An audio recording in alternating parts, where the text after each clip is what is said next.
तो story start होती है कोटा से। जी हाँ, वही कोटा जो राजस्थान में बसा हुआ कोचिंग कैपिटल माना जाता है, जहाँ हर गली में न जाने कितने सपने पलते हैं। आईआईटी के सपने, जेईई के सपने। और ऐसी ही जगह थे आरव, सार्थक, देव और राघव। ये चारों दोस्त स्कूल के टाइम से ही साथ रहते थे और स्कूल कंप्लीट होते ही ये लोग कोटा आ गए थे जेईई प्रिपरेशन के लिए। ये चारों के चारों नॉर्मल मिडिल क्लास फैमिली से बिलोंग करते थे, तो इसलिए इनका मेन गोल था कि हम कोई ऐसा रूम ढूंढे जो कि कम खर्चे में आ जाए। अब ये जाते हैं और एक एक करके रूम्स पूछना चालू करते हैं। कोई के तो भाई बहुत ज़्यादा रेंट था, तो ये लोग तो सुनते ही मना कर देते हैं। एंड देन ऐसे ही ढूंढते ढूंढते इन्हें एक रूम मिलता है, और वो रूम क्या, वो हॉल जैसा था जिसमें कोई किचन भी नहीं था, बस एक कोने में बाथरूम था और किचन कहीं नहीं था, बस एक खाली सा हॉल जैसा। तो ये चारों बोलते हैं कि हम इसे ले लेते हैं। हम चारों एक एक कोना पकड़ के यहाँ पे सो भी जाएंगे और किचन की ज़्यादा टेंशन नहीं है, हम एक सिलेंडर ले लेंगे और ऐसे एक कोने में छोटा सा बना देंगे। और ऐसे इन चारों के बीच डिसाइड होता है एंड देन ये उस रूम को ले लेते हैं। अच्छा, ये चारों ही पढ़ने में बहुत तेज थे, लाइक इन चारों के बहुत अच्छे नंबर्स आते थे। तो ऐसा नहीं है कि घर वालों के प्रेशर पे ये लोग कोटा आ गए या फिर बस ऐसे ही टाइम पास करने आ गए या फिर बस ऐसे ही ख्याल आया कि चलो जेईई मेंस एक बार ट्राई करके देखते हैं। ऐसा कुछ नहीं था। इन सबका अपना करियर का गोल एकदम फिक्स था और ये उसकी तरफ जी जान लगाकर पढ़ाई कर रहे थे। कोचिंग, टेस्ट और सब कुछ, इनकी पढ़ाई सब कुछ बढ़िया चल रही थी। ये सब चलते चलते अराउंड 5 महीने बीत चुके थे और सब कुछ एकदम बढ़िया चल रहा था। इसके बाद आते हैं इनके एग्जाम्स, जिसमें जो अभी तक का इनका सिलेबस कवर हुआ था वो सब इस एग्जाम में आने वाला था। और उसी की प्रिपरेशन के लिए देव और राघव दोनों ही बाहर एक लाइब्रेरी भी ज्वाइन कर लेते हैं कि खाली टाइम में हम लाइब्रेरी में भी बैठकर पढ़ाई कर लिया करेंगे। लेकिन फिर चीज़ें थोड़ी सी बदलने लगी और सबसे बड़ा चेंज जो नोटिस किया गया था वो हुआ था देव में। एक दिन राघव रात के 8 बजे कोचिंग से घर वापस आता है और जब राघव वापस आता है तो 2 लड़के जो थे वो खाना बना रहे होते हैं। अब राघव उन सबसे पूछता है कि देव कहाँ है, जिसपे वो 2 लड़कों में से एक बोल पड़ता है कि अरे वो तो तुम्हारे साथ ही आता है ना। तो राघव बोलता है कि वो तो कई दिन से जल्दी आ जा रहा है, मेरे साथ तो वो अब आता भी नहीं। अब जैसे राघव ये बताता है 2 मिनट के लिए पूरे रूम में सन्नाटा सा हो जाता है और बस एक दूसरे की शक्ल देख रहे होते हैं। अब ये सब ये यहाँ पे बातें कर ही रहे हैं कि पीछे से देव आ जाता है। अब देव आता है तो सार्थक और बाकी सब भी उससे पूछते हैं कि भाई तू कहाँ था। राघव भी पूछता है तो देव बोलता है अरे कुछ नहीं यार, वो एक दोस्त से मिलने गया था और वहीं पे थोड़ा लेट हो गया। जिसके बाद ये सब बोलते हैं चल ठीक है, और वापस से अपने अपने काम में बिजी हो जाते हैं। काम तो क्या, खाना ही बना रहे होते हैं। देन ये खाना बनाते हैं और इनका हमेशा एक रूटीन रहा है कि चारों बैठ के एक साथ डिनर करेंगे एंड देन सब अपना अपना रिवीजन करेंगे। डिनर करने के बाद सब अपना अपना रिवीजन करना शुरू करते हैं। अब जो सार्थक होता है ना, उसे एक फिजिक्स में एक क्वेश्चन होता है जो उसे अच्छे से समझ नहीं आ रहा होता, तो वो सोचता है एक बार देव के पास जाकर उससे पूछ लेता हूँ। सार्थक देव के पास जाता है, उससे क्वेश्चन के बारे में पूछता है, लेकिन वो एक चीज़ नोटिस करता है, बड़ी अजीब सी चीज़, कि जो देव होता है ना वो ऐसे कॉपी लेकर बड़ी ब्लैंक नज़रों के साथ कॉपी में कुछ बना रहा होता है, कोई ड्राइंग कर रहा होता है और वो ड्राइंग किसी लड़की की होती है। अब शॉकिंग ये नहीं था कि वो किसी लड़की की ड्राइंग बना रहा था, बल्कि शॉकिंग बात ये थी कि जब वो उस लड़की की ड्राइंग बना रहा था तो बड़ी अजीब सी क्रीपी सी स्माइल दे रहा था। अब सार्थक देव कैसे बोलता है, देव तो ना एकदम ऐसे झटके से उठता है, जैसे कोई इंसान सो रहा और एकदम झटके से कैसे उठता है वैसे देव उठता है। अब सार्थक उससे बोलता है कि तू कर क्या रहा है। देव बोलता है अरे कुछ नहीं, बता। सार्थक उससे वही फिजिक्स का क्वेश्चन पूछता है। अच्छा, इन चारों में ये चारों ब्रिलियंट स्टूडेंट्स थे, लेकिन देव इन सब में भी सबसे ज़्यादा पढ़ाकू और सबसे ज़्यादा स्मार्ट था।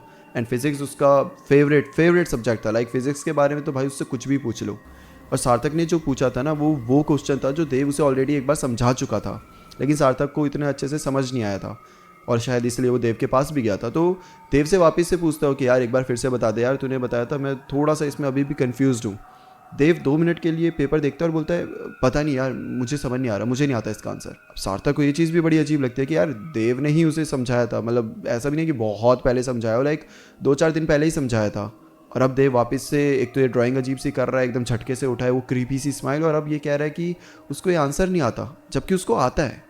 सार्थक को भी पता है कि देव को आंसर आता है। अब सार्थक इस पे बहस नहीं करता, कुछ बोलता नहीं, बस उसे थोड़ा सा अजीब सा लगता है और वो वहाँ से उठकर चला जाता है। अब ये किस्सा तो यहाँ पर ख़त्म हो जाता है। अब रात के 11 बज रहे होते हैं और आरव उसी रात को बालकनी में खड़ा होता है। नीचे गली में हार्डली ही कोई रहता था इस टाइम पर, बट आरव बालकनी से देखता है तो नीचे उसको उसी का दोस्त देव दिखाई देता है, बिल्डिंग के सामने खड़ा हुआ। देव अपने सामने एक पुरानी कोचिंग की बिल्डिंग होती थी उसको देख रहा होता है नीचे खड़े हुए। अब जिस बिल्डिंग में वो देख रहा होता है ना, वो जो कोचिंग वाली बिल्डिंग थी वो 2 साल पहले बंद हो चुकी थी। सुना था पहले वहाँ पे एक छोटी मोटी क्लासेस चलती थी, बट 2 साल पहले सब कुछ रैप अप कर दिया था। बस उस बिल्डिंग में उसी कोचिंग का एक बोर्ड लगा हुआ था जो कि आधा टूट चुका था और उसमें क्या लिखा था वो भी ढंग से समझ नहीं आता था। अब देव वहाँ खड़े होकर प्रॉपरली 5-10 मिनट तक बिल्कुल वहीं देखता रहता है और हल्की सी मुस्कान, मतलब उसके चेहरे पे हल्की सी मुस्कान थी वो देखते देखते। और उसके बाद देव वापस ऊपर आ जाता है। अब आरव उससे पूछता है कि भाई तू नीचे खड़े होकर क्या देख रहा था वहाँ पर? तो देव बोलता है कुछ नहीं यार, कुछ नहीं, और ये बोलकर वो चला जाता है। अब ये अगले दिन की बात है। अब देव को छोड़कर जो बाकी 3 दोस्त थे ये कोचिंग से वापस आ रहे थे और तब उन्होंने क्लियरली देव की आवाज सुनी, जैसे वो किसी से बात कर रहा हो। अब ये तीनों सोचते हैं कि भाई देव किस लड़की से बात कर रहा है, चलो छुप कर देखते हैं और फिर मजे लेंगे देव से, क्योंकि वो जिस तरीके से बात कर रहा था, जो भी वो बोल रहा था, क्लियरली पता चल रहा था कि वो किसी लड़की से ही बात कर रहा है। पर जब वो लोग पास जाते हैं तो देखते हैं कि देव के पास तो कोई भी नहीं था, सिर्फ देव वहां पर अकेले खड़ा था और उसके हाथ ऐसे हवा में उठे हुए थे जैसे कि मानो देव ने किसी और के हाथ पकड़े हों। तभी सार्थक ऐसे हंसी मजाक में कहता है कि देख इसकी इनविजिबल गर्लफ्रेंड है, और सब हंसने लग जाते हैं। देव इन्हें देख के बोलता है कि तुम लोग उसको देख नहीं पाओगे, और जैसे वो ये बोलता है बाकी तीनों फिर हंसने लग जाते हैं। लेकिन देव हंस नहीं रहा होता, वो बस इन्हें देख रहा होता है। इसके बाद यही हंसी मजाक करने के बाद ये सब अपने रूम की तरफ चले जाते हैं। एंड देन तभी उसी रात आरव की 2:17 पर आंख खुलती है, क्योंकि उसी हॉल में कुछ हल्की हल्की सी आवाजें आ रही थी, जैसे कोई धीरे से बात कर रहा हो। अब आरव की आंख खुलती है तो टाइम देखता है, भाई रात के 2:30 बज रहे हैं, 2:17 हो रहे हैं, और वो बोलता है इस समय पे भाई कौन कहाँ बात कर रहा है। तो 2 मिनट के लिए आरव के दिमाग में आता है कि शायद कोई पढ़ाई कर रहा हो, रिवीजन कर रहा हो। तो आरव फिर ऐसे ध्यान से देखता है, एक कोना, 2 कोना, चारों दोस्तों ने अपने अपने कोने पकड़े हुए थे, तो 3 दोस्त तो अपनी जगह थे, बट देव अपनी जगह नहीं था। अब आरव सोचता है यार इतनी रात को देव कहाँ गया? वॉशरूम भी इनके रूम से अटैच्ड ही था, तो उसे ये भी दिख रहा था कि वॉशरूम में देव नहीं है। आरव थोड़ा और अच्छे से देखता है तो जो इनकी बालकनी का दरवाज़ा था वो हल्का सा खुला हुआ था, और वहीं बालकनी में बाहर देव खड़ा था जो कि किसी से बात कर रहा था। अब आरव थोड़ा सा पास जाके सुनता है तो उसे सुनाई देता है कि देव बोल रहा होता है कि नहीं नहीं मैं अभी नहीं आ सकता, ऐसे करते हुए। अब आरव जैसे ये सुनता है 2 मिनट के लिए तो उसका भी गला सूख जाता है, और वो देव से पूछता है कि किससे बात कर रहा है भाई? और देव 1 सेकंड के लिए बिल्कुल फ्रीज हो जाता है। देव आरव को देखते हुए बोलता है कि तुमने कुछ सुना? और आरव ऐसे झूठ बोल देता है कि नहीं मैंने कुछ नहीं सुना। देव बालकनी का दरवाजा बंद करके चुपचाप आता है, आरव को पूरी तरीके से इग्नोर करते हुए अपने जो उसका गद्दा होता है उधर जाकर सो जाता है। आरव एक्सपेक्ट कर रहा था कि देव कुछ बताएगा, बट वो जाकर सीधा सो गया। और उसके जाने के बाद इवन आरव बालकनी में जाकर भी देखता है तो पूरा अंधेरा होता है। और जब आरव बालकनी में हर जगह देखकर वापस अपने रूम की तरफ आता है तो देखता है देव जो कि अभी सो गया था वो बेड के ऊपर ऐसे बैठ के गुस्से में आरव को देख रहा है। आरव को इतने गुस्से में देख रहा था देव कि मतलब बता नहीं सकते, जैसे कि मानो पता नहीं आरव ने क्या ही देव का चुरा लिया हो। आरव भी देव को पूरी तरीके से इग्नोर करके चुपचाप अपने गद्दे में जाकर सो जाता है। अगले दिन इन सबकी कोचिंग में एक छोटा सा टेस्ट था। अब टेस्ट शुरू होता है, हर कोई अपना फोकस्ड है, अपना अच्छे से टेस्ट दे रहा है, और सब मतलब एकदम सन्नाटा होता है। कैसा होता है टेस्ट में, वैसे ही पूरा माहौल होता है। कोचिंग का टेस्ट था तो लाइक 1 घंटे का टेस्ट था। उसी समय जो टीचर थे इनका टेस्ट चेक करते एंड देन इनको उसी समय मार्क्स बता देते, 1 के मार्क्स, 2 के मार्क्स, 3 के मार्क्स, सबके मार्क्स चल रहे थे एंड देन आता है देव का पेपर। और देव का पेपर देखकर पता नहीं क्यों टीचर भी दंग रह जाते हैं। अच्छा, इन पूरी क्लास में सबसे स्मार्ट अगर कोई लड़का था तो वो देव था, ठीक है, सबसे ज़्यादा इंटेलिजेंट। तो देव से हाई एक्सपेक्टेशंस थी, और वो टीचर एकदम मतलब आंखें फटी की फटी रह गई कि भाई ये देव का पेपर देख रहा हूँ मैं। उसके बाद देव को खड़ा करा जाता है कि देव खड़े हो जाओ। पूरी कोचिंग क्लासेस देखती है भाई क्या हो गया, टीचर की आवाज़ तो बड़ी गुस्से में लग रही है। अभी तक तो मतलब आज तक देव की अगर किसी ने सुनी है ना तो तारीफ होती हुई सुनी है। वो टीचर हमेशा उसकी तारीफ ही करते रहते हैं, और आज पहली बार वो गुस्से में देव को ऐसे बोल रहे कि खड़े हो जाओ।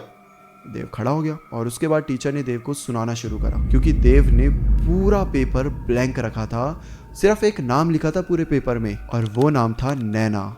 अब जब ये पूरा किस्सा हुआ तो उसके सारे दोस्त भी हैरान हो गए कि भाई देव ऐसा क्यों करेगा, मतलब सेंस ही नहीं बनती ना कोई कि आपका कोई टेस्ट ले रहा हो और आप उस पूरे टेस्ट को ब्लैंक छोड़ के बस नैना लिख दो, कोई मतलब ही नहीं बनता इन चीज़ों का। अब टीचर ने भी उसे बहुत सुनाया कि क्या हो गया तुम्हें, पागल हो गए हो क्या तुम, ध्यान कहाँ है तुम्हारा, और ये क्या तुम मौज मस्ती कर रहे हो, सीरियसली नहीं लोगे तो ऐसा हो जाएगा वैसा हो जाएगा, तुम जैसे बहुत देखे हैं हमने, पढ़े लिखे लोग होते हैं लेकिन ऐसे मजाक मस्ती करते करते उनका करियर पूरा डूब जाता है, मतलब बहुत सुनाया। अच्छा, ये सब होने के बाद कोचिंग खत्म हो जाती है। अब ये चारों दोस्त साथ में चल रहे हैं और बाकी 3 दोस्त भी देव से पूछते हैं कि भाई ये नैना कौन है और तू ये क्या कर रहा है फालतू की हरकतें, मतलब क्या किया तूने सब। तो देव ना मुस्कुरा के कहता है कि अरे कुछ नहीं, नैना मेरी गर्लफ्रेंड है। और अब ये तीनों से देखते हुए बोलते हैं कि ये सब कब हुआ? पूरे टाइम तो तू हमारे साथ रहता है, तो ये गर्लफ्रेंड वर्लफ्रेंड ये कब हुआ? अब देव मुस्कुरा के कहता है कि अबे पागल लोग, वो हमारी सामने वाली बिल्डिंग में ही रहती है, मैं रोज उससे मिल लेता हूँ। और जैसे ही देव ने ये बोला बाकी सबके हाथ ठंडे पड़ गए। सामने वाली बिल्डिंग 2 साल से बंद थी, वहां पे कोई नहीं रह सकता था और ना ही कोई रहता था। इनफैक्ट सब इसलिए भी डर रहे थे क्योंकि देव के जो एक्सप्रेशन थे, जिस तरीके से वो बता रहा था, वो मजाक नहीं कर रहा था। ही वॉज सीरियस भाई, ही वॉज सीरियस। और ये चीज़ें इनके दोस्तों को अच्छे से पता थी। उनको पता होता है कि कब हमारा दोस्त मजाक कर रहा है और कब वो सीरियसली कह रहा है। अब ये तीनों दोस्त ना एक प्लान करते हैं कि आज हम देव को ना अच्छे से उसका पीछा करेंगे, पूरा देखेंगे कि वो पूरे दिन में करता क्या है, क्योंकि जो चीज़ भी बोल रहा है वो मजाक तो नहीं कर रहा, लेकिन वो सच भी तो नहीं है ना। तो क्या वो सच में हमारे साथ मज़े ले रहा है बस ऐसे सीरियस एक्ट करके, या कुछ और हो रहा है? अच्छा ठीक है, अब इन तीनों ने डिसाइड तो कर लिया कि हम इस लड़के के ऊपर पूरी नज़र रखेंगे। तो ये पूरे दिन बिल्कुल नॉर्मल एक्ट करते हैं कि देव को कोई शक ना हो। और फिर ऐसे ही रात के 12 बज जाते हैं। एंड देन 12 बजने के बाद ये चारों ने बालकनी से देखा देव वापस से नीचे जा रहा था। और इस बार ये तीनों दोस्त देव के पीछे जाने लगते हैं। गली ऑलमोस्ट खाली थी, हवा थोड़ी ठंडी थी, स्ट्रीट लाइट, उसकी लाइट इतनी डिम थी कि ढंग से रास्ते भी नहीं दिख रहे थे। अब देव जाता है और सीधा वो जो 2 साल बंद पड़ी बिल्डिंग है उसके मेन गेट के पास जाकर रुक जाता है। और देव वहां जाकर जोर से कहता है कि मैं आ गया। तीनों दोस्तों को वहां पे कोई दिख नहीं रहा, लेकिन देव के हाव भाव ऐसे लग रहे हैं जैसे उसके सामने कोई खड़ा है। और फिर देव ने अपना हाथ आगे बढ़ाया और अचानक से उसका हाथ झटका खा के पीछे आ गया, जैसे कि किसी ने टाइट पकड़ा हो। और देव का हाथ जैसे पीछे आया ना, तो देव ने ऐसे एकदम शॉक होके बोला कि तुम्हारा हाथ इतना ठंडा क्यों लग रहा है?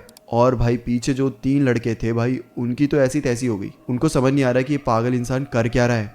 राघव तभी जोर से चिल्ला के बोलता है कि देव बस कर, बहुत हो गया तेरा। और तब जाके देव पीछे मुड़कर देखता है। उसने बस इतना बोला कि तुम लोग जाओ, वो सिर्फ मुझे देख सकती है। तभी बिल्डिंग के अंदर से एक आवाज आती है ठक करके, जैसे कि मानो किसी ने बिल्डिंग में चेयर बहुत जोर से फेंकी हो। तीनों ने उस बिल्डिंग की तरफ देखा तो उसके सारे गेट बंद थे, सिवाय एक रूम को छोड़कर। दरअसल गेट वेट तो बंद थे, बट उस रूम की खिड़की पता नहीं कैसे बट वो खुली थी। और ये वही खिड़की थी जहाँ देव बोलता नहीं था। मतलब याद है एक किस्सा हुआ था जहाँ देव बालकनी में खड़ा था और बाकी इन तीनों में से एक दोस्त भी गया था रात के 2:30 बजे, और देव उस बिल्डिंग की तरफ देखे जा रहा था, तो उसी रूम की तरफ देख रहा था। और उस दोस्त ने भी उस रूम की तरफ देखा था, तो खिड़की विड़की सब कुछ बंद थी। लेकिन आज जब ये उसी रूम को देख रहे थे तो उसकी खिड़की खुली थी और अचानक से उसमें एक पर्दा भी लगा हुआ था। पता नहीं कैसे, मतलब पर्दा कैसे लगा है, क्या लगा है, किसी को नहीं पता, क्योंकि खिड़कियां बंद रहती थी तो पर्दे वर्दे दिखते नहीं थे। बट आज वो पर्दा दिख रहा है और वो ना हल्का सा हिल रहा है। हवा कुछ नहीं चल रही, कुछ नहीं है वहां पे ऐसा कि वो पर्दा हिले, लेकिन वो पर्दा हिल रहा था। जिसके बाद देव उस बिल्डिंग के अंदर जाने लगा और ये तीनों दोस्त दौड़ के आते हैं, देव के हाथ पकड़ते हैं और देव को घसीटते हुए वापस अपने रूम की तरफ ले चलते हैं। मतलब देव का उस समय वेट भी ज्यादा नहीं था, वही 60 या 57 कुछ था, लेकिन उसे खींचती वक्त 3 लड़के उसे खींच रहे, लेकिन उनसे वो खींचा ही नहीं जा रहा। देव इतना हैवी हो चुका था। कैसे कैसे करते हुए ये तीनों से घसीटते हुए खींच के अपने रूम की तरफ ले जाते हैं। एंड देन फाइनली देव को जब अपने रूम में लेकर आते हैं तो फिर देव थोड़ा सा कंट्रोल में आता है। लाइक अभी तक तो ऐसा लग रहा था जैसे हिप्नोटाइज्ड है, वो इन तीनों से बात नहीं कर रहा, बस ऐसे ही वापस से बिल्डिंग की तरफ जाने की कोशिश करे जा रहा है और बोल रहा है मुझे छोड़ दो, मुझे वहां जाना है, मुझे वहां जाना है, मुझे वहां जाना है। लेकिन एक बार जब उसे घसीट के रूम के अंदर लाया जाता है तब जाके देव थोड़ा सा अपने होश में आता है। और तब तक सिर्फ इतने से टाइम में, लाइक देव वो बिल्डिंग के सामने खड़ा है, वहां से जब ये घसीट के उसे अपने रूम तक लाया, सिर्फ इतने से टाइम में देव को बुखार आ जाता है। और कोई नॉर्मल ऐसा 100 या 101 नहीं, बल्कि प्रॉपर 103 104 के बीच का ये बुखार होता है। और एक और चीज थी, देव को जब ये घसीट रहे थे तो देव ये तो बोल ही रहा था कि मुझे छोड़ दो, मुझे जाना है, मुझे जाना है, लेकिन साथ में एक और चीज कह रहा था। वो कह रहा था कि नैना मेरा वेट कर रही है, उसने पिछले 5 साल से मेरा वेट करा है। अच्छा, अब ऐसे ही सुबह हो जाती है। आरव आसपास से जाकर देव के लिए दवाइयां लेकर आता है और जब वो फ्लैट वापस आता है तो देखता है कि देव बालकनी में खड़ा था और सामने देख के मुस्कुरा रहा था, उसी रूम को देखकर जिसकी खिड़कियां खुली हुई थी। और इस बार आरव ने भी जब देखा ना तो उसको भी लगा कि वो 2nd फ्लोर की जो रूम था जिसकी वो खिड़कियां खुली हुई थी, वहां पर कुछ तो शैडो थी, कुछ तो थी जो कि मूव करती हुई आरव ने भी देखा था। वेल, अब ये तीनों दोस्त खुद तो कोचिंग के लिए चले जाते हैं, लेकिन देव को नहीं लेके जाते। ऑब्वियसली उसकी तबीयत खराब थी, इनफैक्ट ऐसी भी खराब नहीं थी कि वो हिल भी ना सके। देव थोड़ा थोड़ा ठीक फील करने लगा था, ऐसा नहीं था कि अब 104 ही था, अब उसका थोड़ा सा 100 तक बुखार आ चुका था। और ये कोचिंग जो क्लासेस थी ना, ये भी बहुत इंपॉर्टेंट थी, अदरवाइज कोई तो दोस्त छुट्टी कर लेता, देव के साथ रुक जाता, बट ये बहुत इंपॉर्टेंट क्लास थी। तो ये तीनों चले जाते हैं। जब ये वापस आते हैं तो देव गायब था। देव अपने रूम में ही नहीं था। ये हर जगह देव को ढूंढते हैं, बालकनी में या आसपास, हर जगह देव कहीं नहीं मिलता। एंड देन सार्थक की नजर पड़ती है सामने वाली बिल्डिंग पर और फिर वो देखता है कि देव उस बिल्डिंग के अंदर था। ये तीनों भागते हुए उस बिल्डिंग के अंदर जाते हैं देव को पकड़ने के लिए।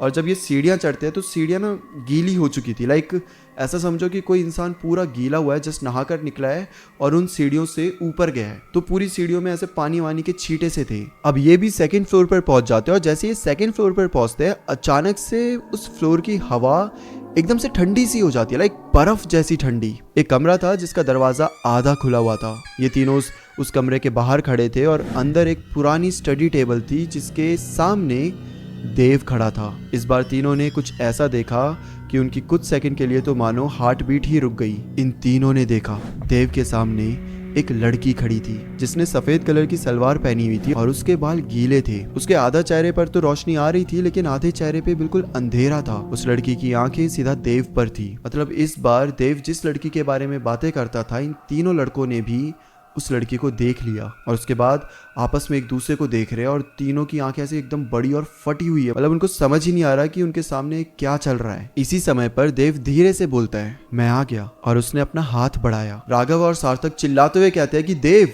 देव एकदम से सुनते ही इनकी तरफ मुड़ता है और ना जाने कैसे सडनली वहीं पर बेहोश हो जाता है। और जैसे ये देव की तरफ बढ़ते हैं ये देखते हैं कि रूम में कोई भी नहीं था। जो मैंने बताया था वो दूर खड़ी थी लड़की, जो कि अभी आधी सी दिख रही थी रोशनी की वजह से, एकदम से वो गायब हो गई है। और ये जैसे देव को उठाते हैं, क्योंकि वो तो बेहोश हो गया है, ये उठा रहे हैं, तभी इन्हें ना किसी के भागने की आवाज आती है। किसी ऐसी लड़की की है जिसने पायल पहनी हुई है और वो लिटरली आवाज ऐसी आ रही है कि वो लड़की उन सीढ़ियों के सहारे ऐसे भागते हुए नीचे की तरफ गई है। जिसके बाद इन तीनों ने डरते हुए कांपते हुए देव को उठाया और बस कैसे तो करके उस बिल्डिंग से बाहर निकले एंड देन भागते हुए अपने रूम के अंदर। देव की बॉडी बिल्कुल ठंडी पड़ चुकी थी। देव के पेरेंट्स को भी बुलाया गया। डॉक्टर्स ने बताया कि वायरल है और कुछ नहीं है। और डॉक्टर से उन तीनों दोस्तों ने सारी बातें शेयर भी नहीं करी। अब देव के पापा भी आए थे तो पहले तो इन तीनों दोस्तों ने देव के पापा को कुछ बताया नहीं, लेकिन फिर देव के पापा बोलते हैं कि अगर नॉर्मल फीवर है तो देव को यहीं छोड़ देता हूँ, थोड़े दिन में ठीक हो जाएगा, अदरवाइज इसे साथ ले जाऊँगा तो इसकी स्टडी डिस्टर्ब होगी। और फिर ये तीनों बोले नहीं आप इसे ले जाओ भाई, ले जाओ। तो फिर देव के पापा ने पूछा कि भाई ऐसा क्या हो गया, बताओ, तुम कुछ तो छुपा रहे हो, क्योंकि देव के पापा भी इन्हें अच्छे से जानते थे। एंड देन फिर सार्थक ने देव के पापा को सारी बातें बताई और जब पापा को सारी बातें पता चली तो फिर वो देव को अपने साथ ले गए। यहाँ पर देव को घर ले जाया गया और वहाँ पे उन तीनों ने उस रूम को छोड़ दिया। 2 दिन बाद ही उन्होंने कहीं और शिफ्ट कर लिया और देव भी करीबन 15-20 दिन बाद वापस से कोटा आ जाता है।